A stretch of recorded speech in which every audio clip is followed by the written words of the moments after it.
28 in pa Šuštaršič Mika, številko 23. Tukaj prihajata fanta, tukaj prihajata hitra fanta, tukaj prihajata prava drifterja.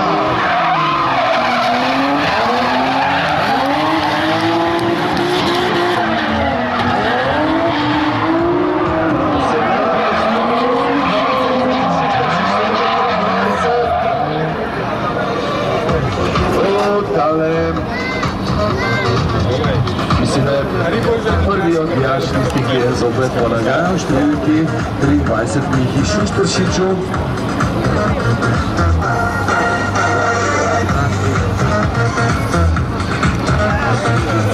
Nekaj časa ima na voljo, torej da pride do štarta, tale upam, da bomo uspelo odpraviti tole napako, tehnično v svojem avtomobilu. Nekega odbijača jebejo. Vezici ga jebejo. Prej pogledali smo še dva. 5 minut časa ima torej, da se pojavi Miha Šuštaršič na štartu.